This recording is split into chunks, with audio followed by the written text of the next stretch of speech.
I want to thank everyone for being here today, especially my colleagues, Andy Barr and Mark Green.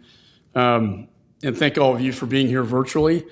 I know we're discussing the threats to our children in schools this week, but I want to talk about a long-term generational threat to the long-term national security interests of the United States, and that is the Chinese Communist Party. And I look at this back to my father's war, when he bombed the Nazis, and World War II, that was a threat. When I was growing up, it was a Cold War. Then we had 9/11. And now I believe that we're on the verge of another Cold War that could get hot. And that's with the Chinese Communist Party. We're here today to talk about export controls. That may sound like a dry topic, but I want to kind of give it some life, some color, if you will, and bring some stories to light about why this issue is so important. Going back to 1997, a personal story, I prosecuted a man by the name of Johnny Chung for putting money into the presidential election. When he was cooperating, we found out that money came from the Chinese director of Chinese intelligence and the China Aerospace Company putting money in his Hong Kong bank account to influence the election. Why? Because they wanted to get in the World Trade Organization. And they also wanted what's called dual-use technology. That's military, commercial use technology, aerospace technology, including satellite technology. They were successful. They were successful in their bid to do this.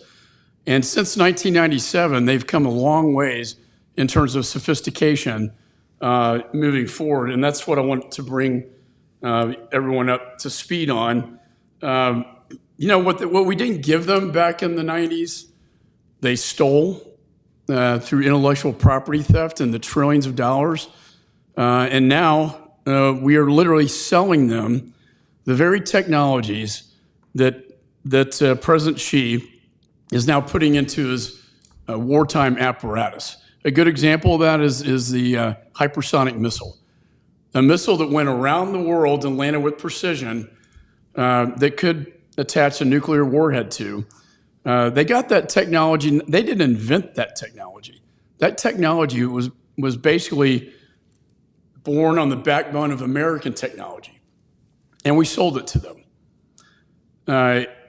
If we are given the majority back, that's one of the first things as chairman of the Foreign Affairs Committee that I want to do is take on this issue front and center, because the idea of us exporting our technology to allow President Xi to use to not only build up his war machine, but also to do biometrics and AI to be a part of this genocide they're committing on the Uyghur Muslim population, violating human rights in that country. But I want to talk about a few things quickly.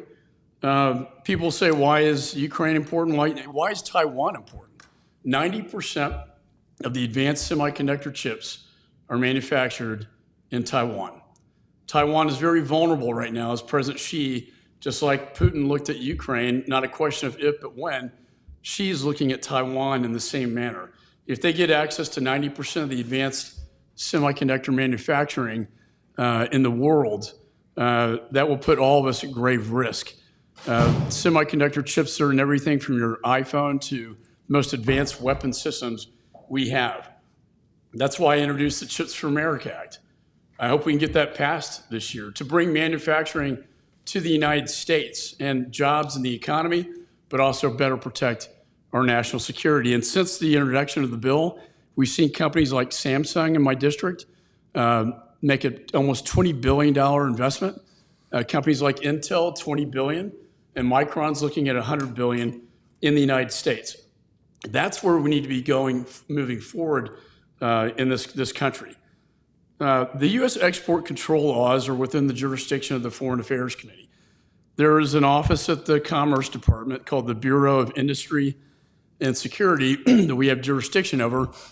We were able to get documentation from them that less than 1% of the export licenses applied for had in fact been denied. And what it's amounted to is $60 billion going into SMIC, which is their semiconductor chip manufacturer in China, and $40 billion going to Huawei. Huawei being their telecom surveillance communication system. This has to stop. They're putting industry over security, just like, as I talked about in 1997, the Clinton administration putting the export of dual-use technology over our national security. We need to take a hard look at this and change the way we do business, particularly in China. And so we are going to be looking very closely at ways to stop the exports of these highly critical tools and semiconductor chips and all other technologies that President Xi can exploit to put in his military apparatus that he can then turn against the United States of America. So with that, I want to turn to my colleagues so we can get a robust discussion on this. And first, I'd like to yield to Representative Scott Perry from Pennsylvania. Well, so on. Thank you very much, Mr. Chairman, for hosting the roundtable. Unfortunately, the Biden administration seems more willing to give up the fight and allow critical U.S. technology to fall into the hands of the PLA. Congress should lead the way, especially in this vacuum of leadership posed by the administration, and use all tools at our disposal, including increasing oversight on respective agencies and passing legislation to increase agency activity. Specifically, we can and must do more to restrict companies with ties to the PLA. Failing to do so would restrain China's relative advantage over the region and in particular Taiwan. And to that end, I've introduced a bill, the Defund the People's Liberation Army Act, which prohibits the purchase or sale of publicly traded securities issued by certain companies or contributors with ties to the Chinese military. Now, Rep. Stubbe and Master are already supporting the bill, and I encourage the rest of my colleagues to co-sponsor it. Just as an aside, I don't want to tell you there's great members here that we want to hear from. We just listened in the subcommittee on Foreign Affairs the budget request regarding the Asia Pacific portion of the State Department, and in their request they listed the priorities, and it was called their priorities for their budget request, and I asked each one of the presenters from the State Department what the priority problem in the Indo-Pacific was, and each one said China was the problem. I said, was it 1, 2, or 3? 2 said it was 1. One of those people said it was 1, 2, and 3. Yet in their priorities, each one of them, because I listened to their testimony and I wrote down the keywords that they use, decarbonization is their biggest priority. And I said to them, is the production of windmills, solar and batteries, is that part of decarbonization? And of course it's part of decarbonization. And I said, who produces the vast majority of wind, solar, and battery technology? And they said China. And I said, so let me get this straight. Your biggest priority is China. And you're telling us that your budget request prioritizes us helping our allies purchase these things from China. It's like they don't even know what their priorities are. They can't even agree to their own priorities, but they want us to. Listen, I'm going to turn this back over to the chairman. He's doing a great job. We're committed to stopping the Communist Party of China. We here at this table are committed. Our colleagues on the other side of the aisle like to talk about it, but don't really want to do anything about it. It is dangerous for the world, and it is really dangerous for America. And with that, I'll turn it back over to the chairman. Thanks, Scott. If I could just add to that comment, I think it was yesterday the Biden administration lifted the tariffs that President Trump put on China with respect to solar panels to allow the importation of solar panels into the United States under an emergency basis. Where are these solar panels being manufactured? In the Xinjiang province, the very province where they're committing genocide against their own people. There's no moral equivalency here. And that is, to me, a violation of human rights, putting, as you put, Mr. Perry, this carbon emission over human rights and the safety of this and security of the United States of America. I'd like to now yield to Mr. Mark Green. Well, thank you, Chairman McCaul, for putting this together, and I want to thank my colleagues for being here and being a part of this event today. Americans know that the Chinese Communist Party spreads deception. It is a part of their historical way of waging war. Anyone who's read Sun Tzu and understands the origins of that from the Warring States period in China's history understands that deception is central and key to their way of making war. So we're all wondering why President Biden is still twiddling his thumbs with regards to approaching the CCP. They want to exploit the relationship with us. They want to exploit our allies. And export controls are one of the best tools that we can use to ensure that our sensitive military technology stays out of the hands of a tyrannical government. We recently found that less than 1% of American exports to China require a license, and this means there are no regulations on billions of dollars of technology being sent to their shores. The thought of American technology being used abroad to spy on private citizens, to abuse their God-given rights, and propel the machine of an authoritarianism is a reality none of us hope is true or will ever be true. Whether its systems propel the Uyghur re-education camps or technology required to operate Russian tanks, we cannot allow the Chinese government to have access to American technologies that would put the lives of Americans or any of our allies at risk. And Mr. Chairman, I'm going off script here for just a second because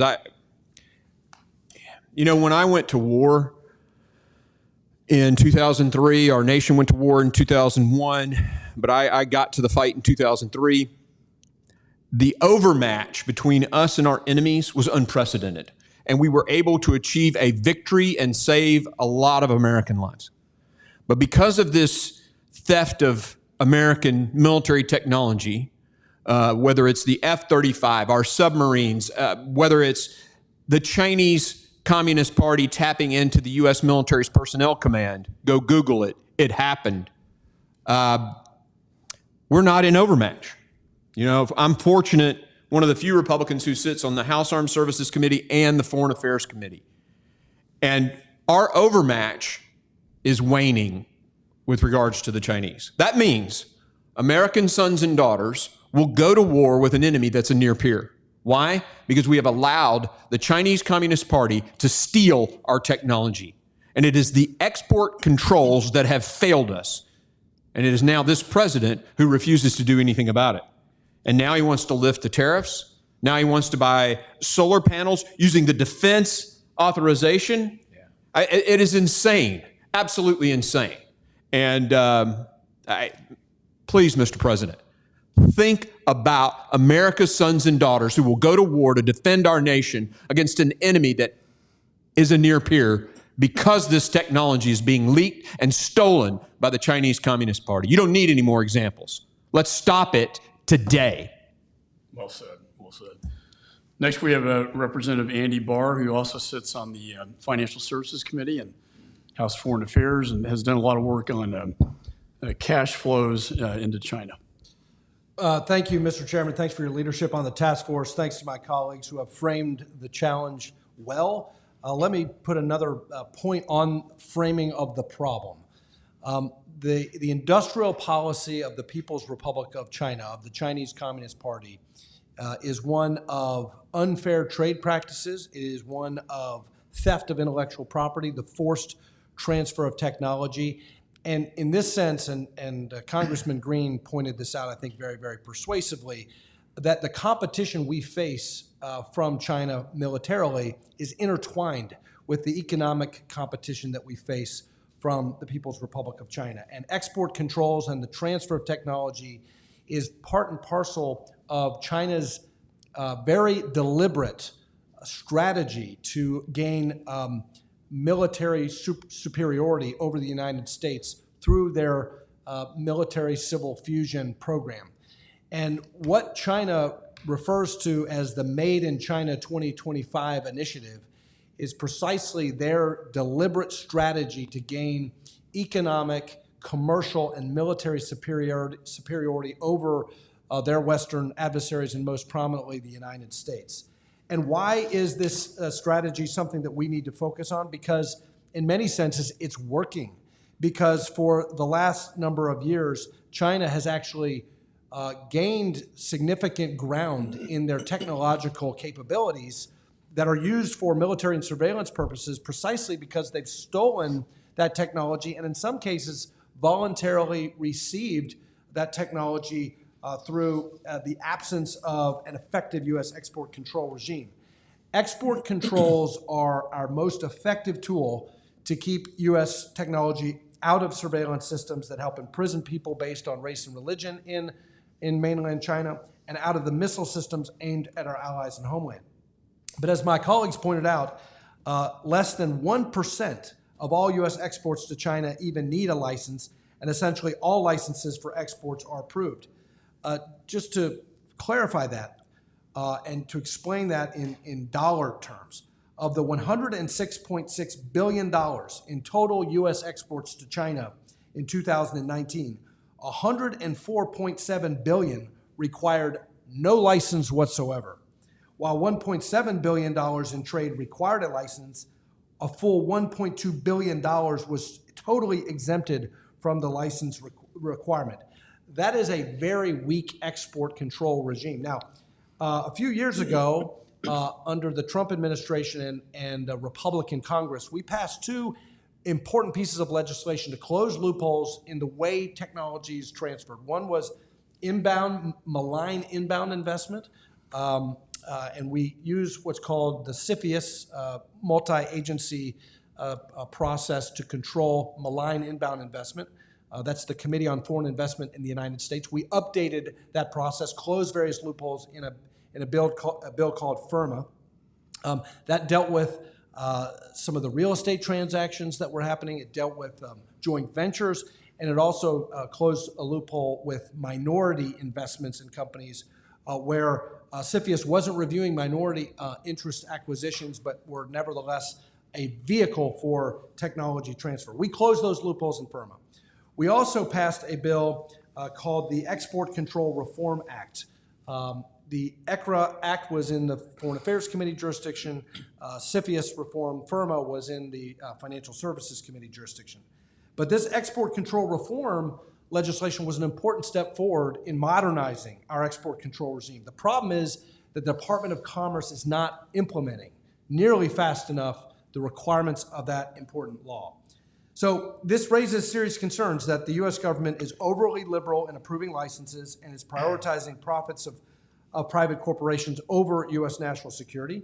Our committee, the Foreign Affairs Committee, found that the Bureau of Industry and Security denied less than 1% of export licenses to Huawei, giving it access to $60 billion worth of technology, much of it being semiconductors. This is a huge issue.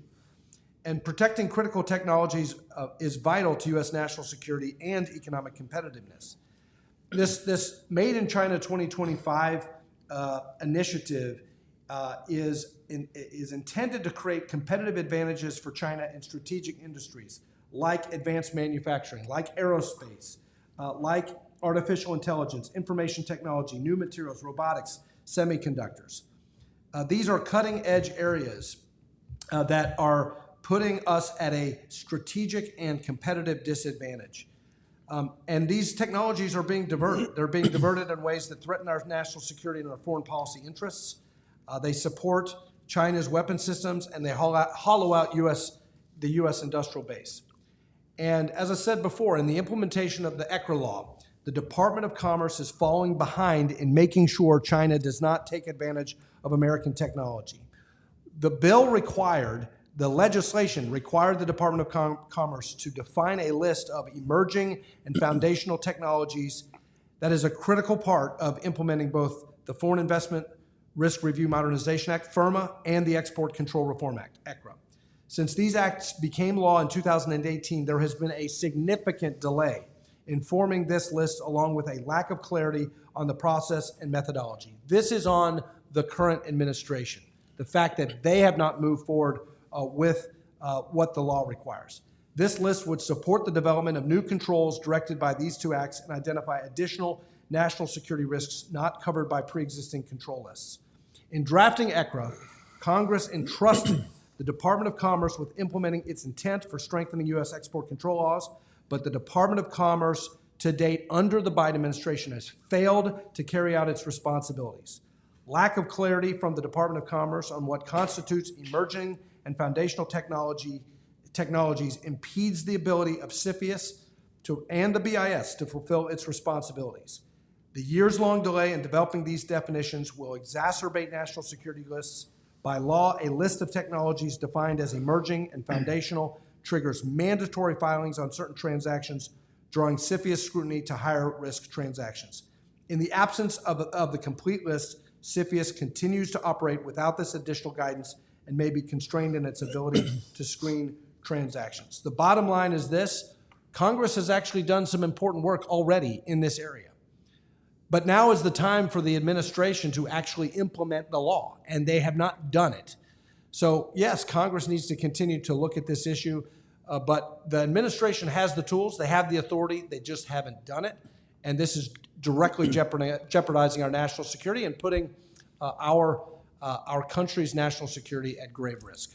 I yield. Thanks, Andy. And, thank you for your great background on the Financial Services Committee. And it's going to be a great addition to the Foreign Affairs Committee as well as we go forward. And next, I want to recognize Dan Marcus, who is our top expert on the Export Control Act on the committee. And just before Dan gets started, this is Leslie. For the reporters that are on, if you're interested in asking a question, you just need to go to the chat function on Zoom. And if you've called in instead of like LinkedIn and so you don't have access to the chat function, text me or email me and I'll make sure you get put in the queue for questions. Sorry to interrupt. Go ahead, Dan. Thanks. I'll be very brief because the members have really painted a very clear picture of the challenge that's ongoing, but I'll provide a few statistics to color those that framing in a little bit more. Several of the members referenced the statistics on licensing being done for exports to China. I think Representative Barr mentioned about $125 billion worth of U.S. goods and services are exported to China every year. Of that, 82% is characterized as IR-99 technology. That means it's not on the Commerce Control List and therefore not subject to a license. But as Representative Barr said, the foundational technologies that BIS was supposed to identify are currently classified as IR-99. So this is not technology that's outdated or legacy. Indeed, it can be a foundational technology that the PRC needs to build its capabilities. So for instance, like Representative McCaul talked about the hypersonics and their use of semiconductor electronic design technology to design semiconductors is IR-99. The remaining 18% is on the Commerce Control List, but of that, 17.4 is determined to have no license required.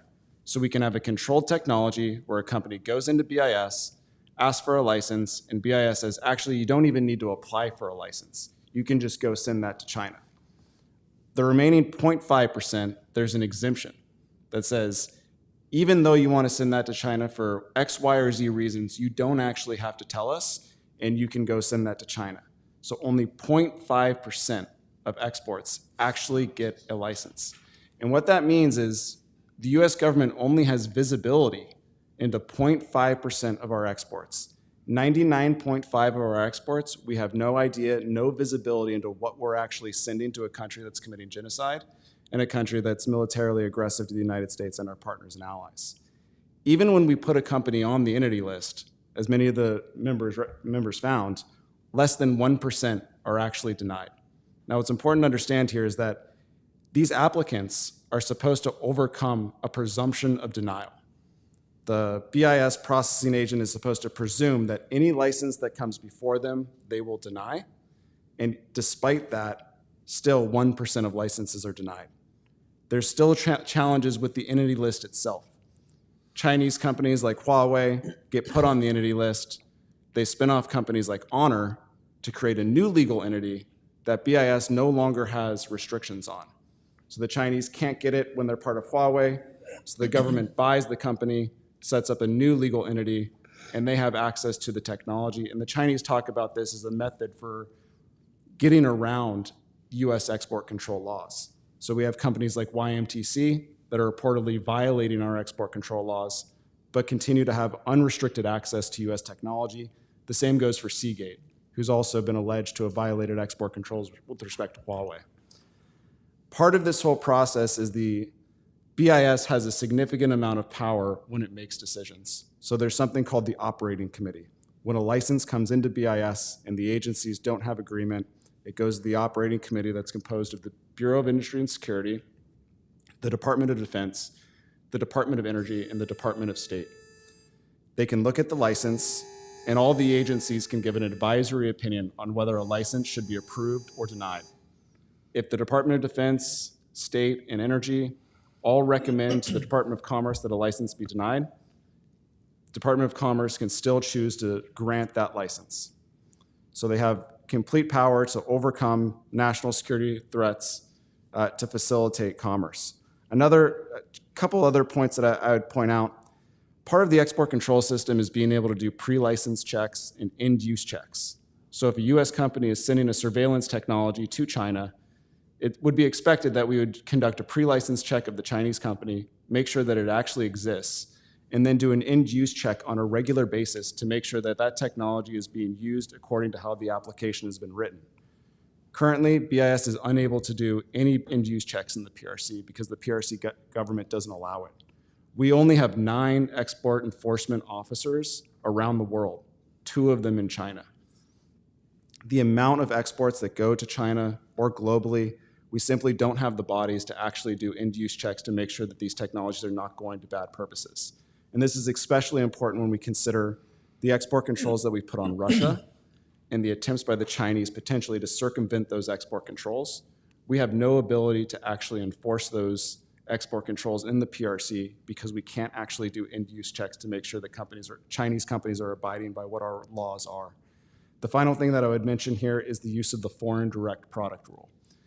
The US government under the Trump administration used this rule with respect to Huawei.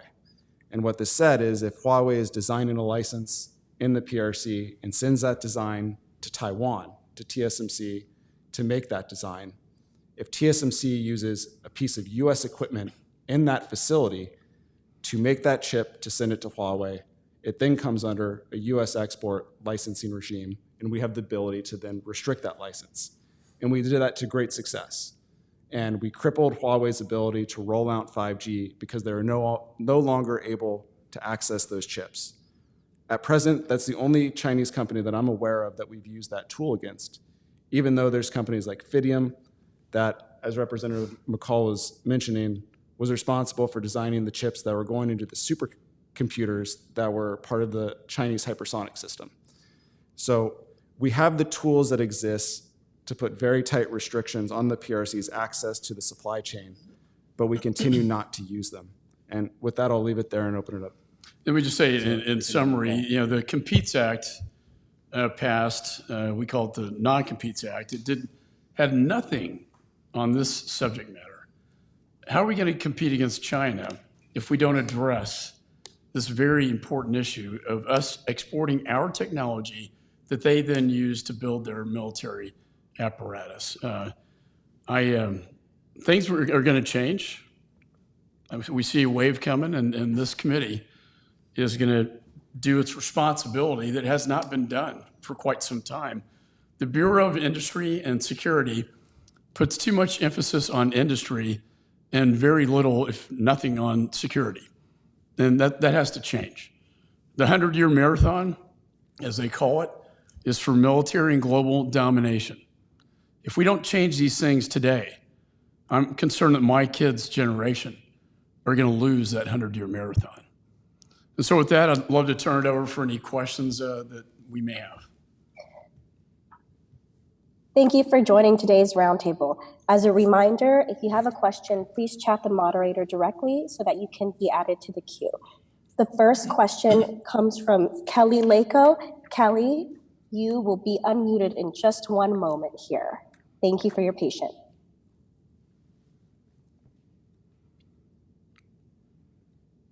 Thank you. Can you hear me? Yes.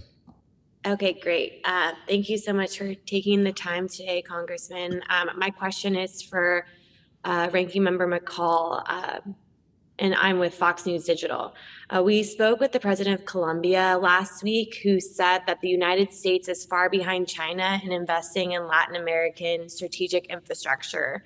Do you think it's a threat for China to be investing so heavily in the Western Hemisphere? Should the U.S. be speeding up its investments in that sphere? And what concerns do you have with China and Colombia and some of the other Latin American countries collaborating in this respect? A great question. That that really goes to the Belt and Road Initiative that China has been working on for quite some time now. They are extensively prevalent in the Indo-Pacific.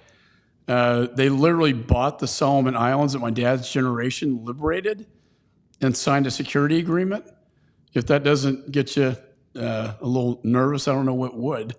And they're very heavily invested in Africa as well as Latin America.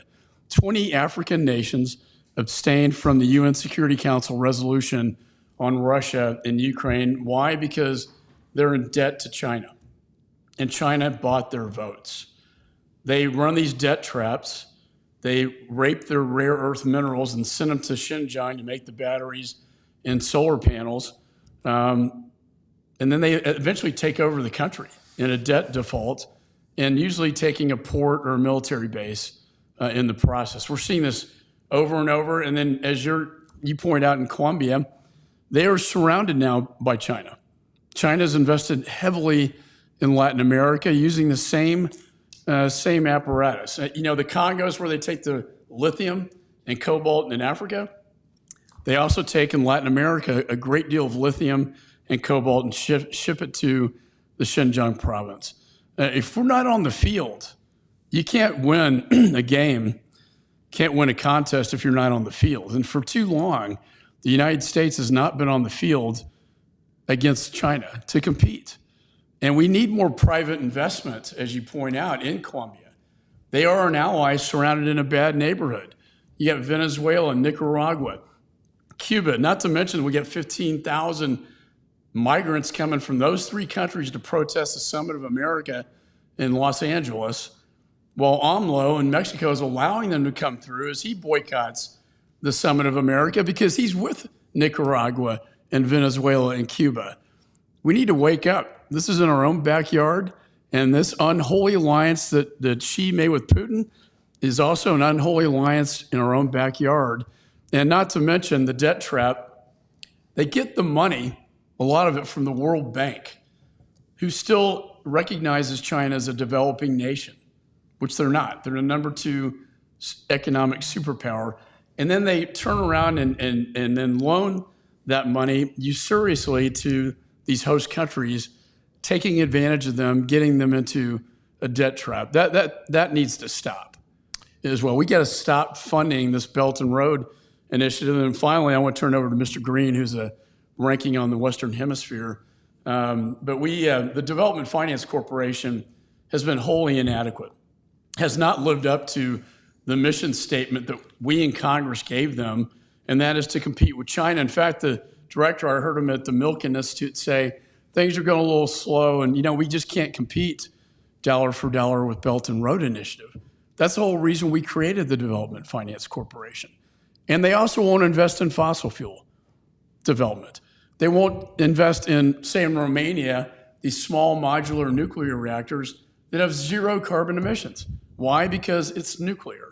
That's not the intent of Congress, and we're going to have some tough questions for them in our next oversight hearing. But with that, I'd like to yield to the ranking member on Western Hem. Yeah, Mr. Chairman, if I could just add on, the nearshoring bill that we dropped several weeks ago, and most people on the Republican side and some people on the Democrat side actually helped put that piece of legislation together, is designed to direct private investment dollars, so no taxpayer dollars, but private investment dollars to companies manufacturing in China if they move to Latin America, create opportunity in Latin America, push back and compete with the Belt and Road Initiative, and by creating opportunity in Latin America, decrease pressure on our southern border. So it's a win. We decouple from China. It's a win. We help our neighbors in Latin America.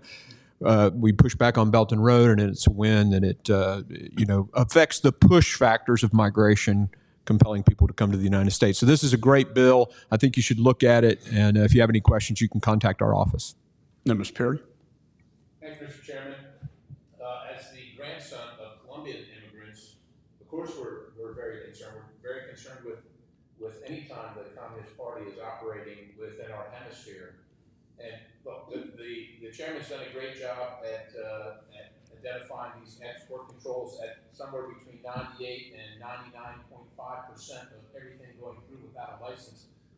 The chairman's right, and we can effectively say there are no export controls regarding the Communist Party in China. They are able to facilitate the Belt and Road Initiative. They're able to facilitate their incursions into the Western Hemisphere, Colombia, et al., because we help them finance. We're helping them finance that. That's what has to stop. We have a finite amount of resources that we can spend. Sure, we want to help in Colombia and everywhere else we can, but we have to minimize the damage that financially that we have to incur by making sure that they don't have free rein to our financial markets and to exports, which they can use then to profit and coerce and extort other nations. So this has a multi-tiered effect.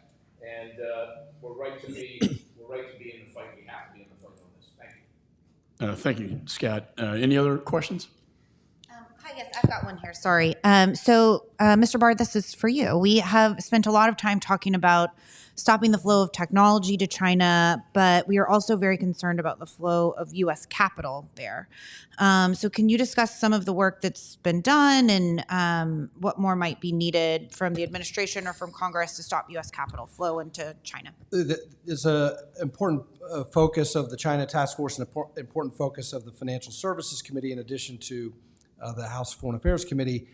I want to first make a broader point about the export control issue, if I may, and that is that we know China's industrial strategy, industrial policy, their Made in 2025 initiative is all about stealing technology, stealing intellectual property, Western innovation to fuel their rise and their civil military fusion. They do that in a variety of ways. They do it through outright theft. They do it through academic espionage at our major research institutions. But the least we could do is to deal with export controls, which is our voluntary transfer of technology. If we can't get the export control implementation right, and by the way, Congress has already given the Biden administration the authorities to do this through the 2018 reform law. If we can't even get the voluntary transfer of technology controlled through export controls, how on earth are we going to prevent them from stealing our intellectual property through illicit means? On the capital flows issue, we believe this is probably the most significant issue facing us in terms of the economic competition, because American and Western investors are unwittingly financing the rise of the Chinese Communist Party and the People's Liberation Army by financing these state-owned enterprises that are listed on U.S. exchanges, Western exchanges. Sometimes they're public exchanges in Shanghai or the Hang Seng or foreign exchanges, but nevertheless, Western index funds, ETFs, have in their portfolios many of these companies of national security concern. So how do we propose to deal with that? We have a bill that's not part of the Competes Act, not part of USICA. It should be, that we're going to be working on in the conference committee to try to get that conference committee to actually deal with this issue. Not using securities regulation as the mechanism to impede the flow of Western capital to these entities of concern, but instead use OFAC, the Office of Foreign Asset Control, the Treasury sanctions process, to not only identify for American investors problematic Chinese entities that threaten our national security, but also signal through the force multiplying effect of OFAC to other non-U.S. Western investors and non-Western investors that these are entities that should be off limits. And we give investors in the United States and through this legislation and non-U.S. investors a choice. You can either do business with the United States or you can do business with China. You cannot do both. That's what we propose. The bill mechanically, which is called the Chinese Military and Surveillance Company Sanctions Act, it would require that any of these companies that are listed on the DoD entity list under the executive orders from both the Trump and the Biden administration, that they are automatically sanctioned by OFAC. So we think that bill being excluded from both USICA and Competes is a major oversight. We want to fix that. We need to stop the flow of Western capital into China to those entities that threaten our national security. Both military, surveillance, and other companies of concern They should not have access to Western capital markets. And if I could just add, so the entities list is a list that was set forth, both DOD has their list and Commerce has their list. They're not the same lists, and that's a problem. They're not harmonized at all. The Commerce list is more industry favored. DOD is more security favored. Commerce wins out. And at BIS, the decision-making is made by Commerce, not by our national security agencies. We want to change that.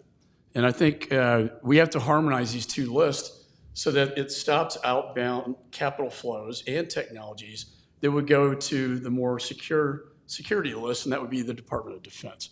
Can I have one, Chairman, if I could add one thing. The Congress did act with the Kennedy-Sherman PCOAB bill that requires greater transparency and accounting transparency for these Chinese companies. Otherwise, they are required to be delisted within 2 years. That's all fine and good, but that deals only with U.S. securities law. It doesn't deal with, it doesn't have a multilateral impact that an OFAC sanctions bill would have. So yes, we want better accounting transparency for some of these Chinese listed companies, companies listed on Western exchanges and U.S. exchanges, but that only gets at part of the problem. We need an OFAC designation, applied sanctions to problematic entities. Just to add one more thing. So they're, as I understand, still exempt from Sarbanes-Oxley on the stock exchange? Yes, they refuse. The Chinese refuse to comply with U.S. accounting rules, and so it is an investor protection issue because U.S. investors have no idea what it is that they're investing in. The other issue that the U.S.-China Economic Security Review Commission has identified that the Congress needs to respond to are these variable interest entities, where U.S. investors are unwittingly investing in what they think are emerging growth companies, but they're actually not investing in any equity position whatsoever in the companies. They're investing in basically a contract that can be voided at any time by the Chinese Communist Party. It is a recipe for outright theft of American investment into China. And so while our companies are subjected to this onerous, burdensome regulations, right, and paperwork, the Chinese companies are not. That's right. And there shouldn't be a double standard on these Chinese companies listed on U.S. exchanges. Well, yeah, it goes beyond that, Andy. They're actually coming over here to the United States. We have a company that needs to capitalize itself. They go through the RFP process to buy the company or to buy shares in the company, and it's all fake. So they get the intellectual property of that company through the process of acquiring the company, right? And then they decide they're not going to buy the company. It's called a fake buyout, right? And so the Chinese are using these fake buyouts to just gobble up, competitive technologies, take them back, empower their companies, and put American businesses and American people out of jobs.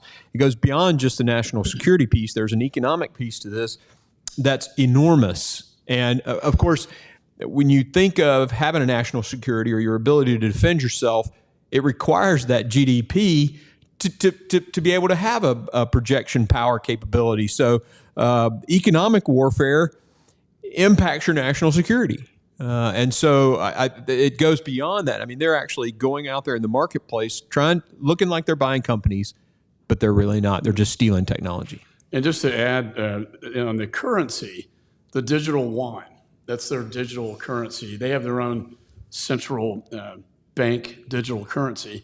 With each of these Belt and Road countries, and there are many, they are required to get on the digital yuan and pay through the digital yuan. Think about what that means long term in terms of the dollar being the standard, the global standard, when they have their own digital currency around the world. This could, at one point in time, perhaps evade SWIFT.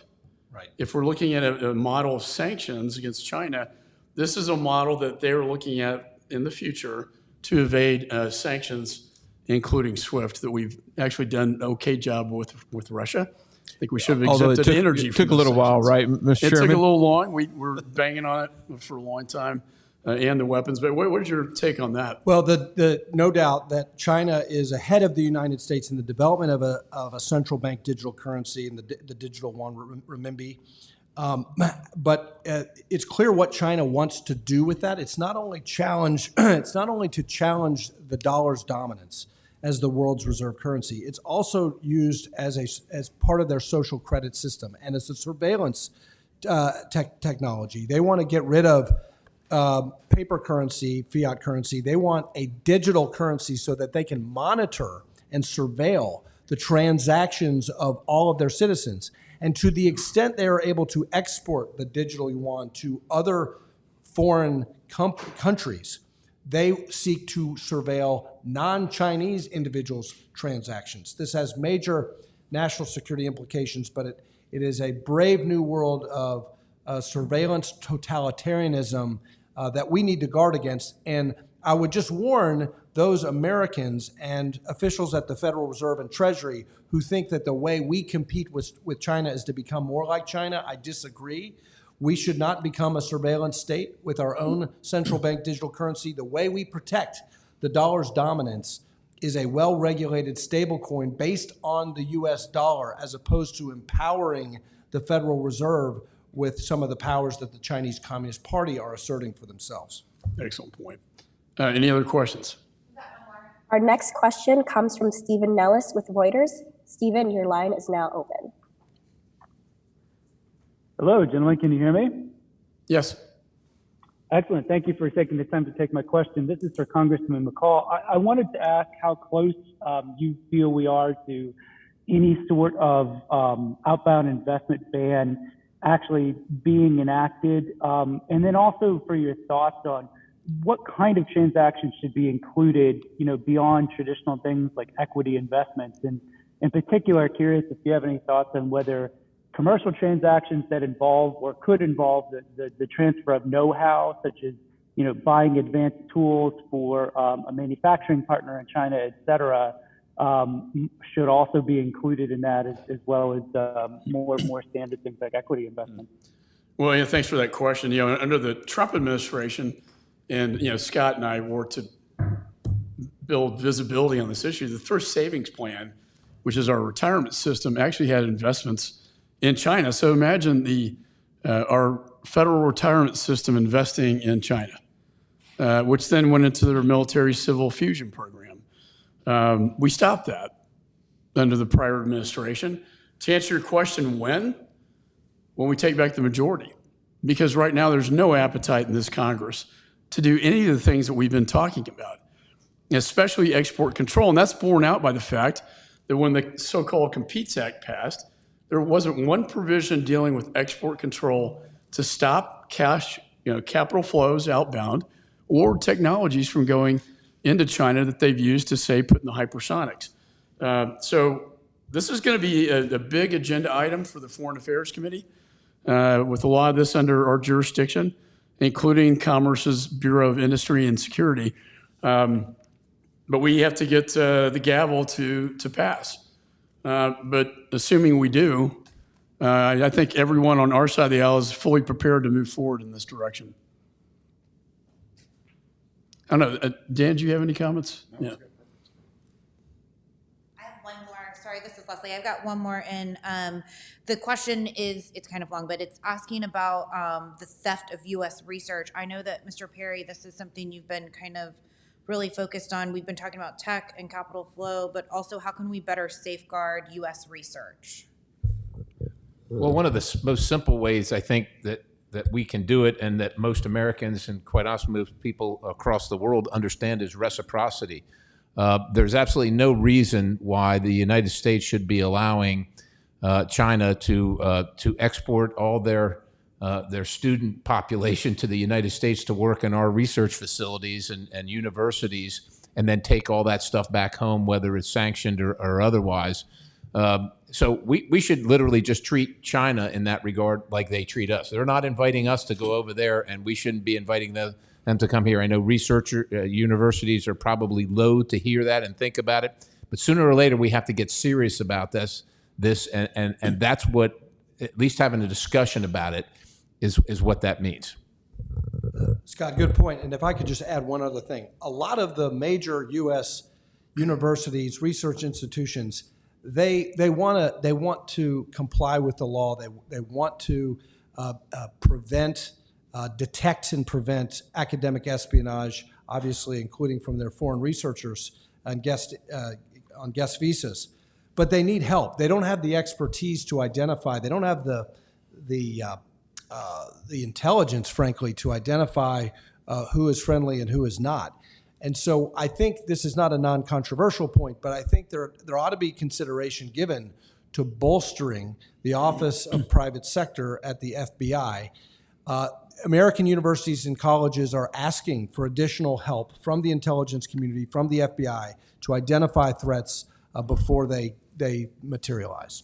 Let me just add one thing to conclude from my part is that universities that continue to accept donations, so to speak, donations or funding from the Chinese Communist Party or Chinese entities and fail to report them, sooner or later, and of course that's against the law, but sooner or later the United States government, the Department of Justice, has to prosecute that to send a signal that it is not acceptable, it's not going to be allowed, and there's going to be consequences to it. So far they've failed to do that. If I can add, the Confucius Institutes are the soft power to sort of invade our universities, and we've been able to shut down a majority of those. But the 1,000 Talents is a researcher program. That's the hard power. It's why the Houston consulate in my state it was shut down, because the espionage was so great against our Texas Medical Center, like MD Anderson, Texas Children's, to NASA, to energy. And they stole so much that we literally had to shut down the entire consulate. You saw them burning the documents on the rooftop. Fortunately, we were able to get a lot of those documents out of the consulate. But to get to Scott's point on prosecutions, and I was a federal prosecutor many years, I met with the Department of Justice. I met with the Attorney General about, why have you shut down the China initiative? This is the prosecution investigation arm of the Department of Justice, prioritizing this to the U.S. attorneys all across the country, that these espionage cases need to take a priority. What has this administration done? They've shut down that entire program, emphasizing this is not a priority for the administration anymore, when in fact, guess what? Espionage is not going away. In fact, it's getting worse. And now we have a Department of Justice that has wholly failed to deal with the situation. And don't believe me, look at the stats. We had over 100 indictments just last year, or prior to this administration, I should say. We've only had 8 indictments under this administration. It's just simply not a priority. I don't know what the PRC has on perhaps our colleagues on the other side of the aisle, but it makes me wonder, what kind of influence they have in this country. Yes, Dan. If I could share one anecdote that ties it to export controls, a lot of the research that's conducted at the university is so-called fundamental research, and this is outside of the jurisdiction of export controls. So there's been instances where U.S. universities are working with PRC companies that are on the entity list for being part of the genocide surveillance regime that they have in the PRC. And the universities have no legal obligation to suspend cooperation with those companies. They have a moral obligation, but of course, obviously they're more interested in something else. Exactly. I know we have votes. Any other questions? Our final question comes from Stephen Nellis with Reuters. Stephen, your line is now open. And hey, Stephen, it's Leslie. We've got votes, so you got like 2 minutes. Okay, it's a quick one. So this is just a very quick follow-up on outbound investment bans and screening. I thought that there had been some language in the conference version of USICA on outbound investment screening, and the administration has signaled some openness to some version of it. Do you support that current language? Do you think it's not going to pass? Do you have an issue with it? I'm just wondering on what your take is on the whether that current language in the conference version of USICA would pass. So I think are you referring to the Casey Cornyn language in the USICA? Yes. Yeah. So the problem with that, in our opinion, in my opinion at least, and Republican members of the Financial Services Committee, is that it's both over-inclusive and under-inclusive. The intention is good, which is to prevent the offshoring of critical supply chains, but it's over-inclusive in our opinion and overly bureaucratic in the way it's set up as a multi-agency reverse CFIUS that would preclude the benign offshoring of certain supply chains that do not in any way threaten our national security. On the flip side, it's under-inclusive in that it does not in any way address this problem of U.S. or Western investment going into Chinese military surveillance companies, companies of national security concern. So what we would like to do is work with Senators Casey, Cornyn, the conference committee, to look at a more targeted approach and incorporate this issue of OFAC actually addressing the outbound investment that actually does threaten our national security. Yeah, and Andy and myself are conferees to that committee. Hey, thanks, Scott. I guess Excellent. Thank you, we'll wrap gentlemen. it up. My thanks for everybody for participating, and especially the members. I know your time's valuable, and I hope this was helpful to our audience. Thank you. And if there's any reporters that have follow-up questions, y'all can email me anytime, okay?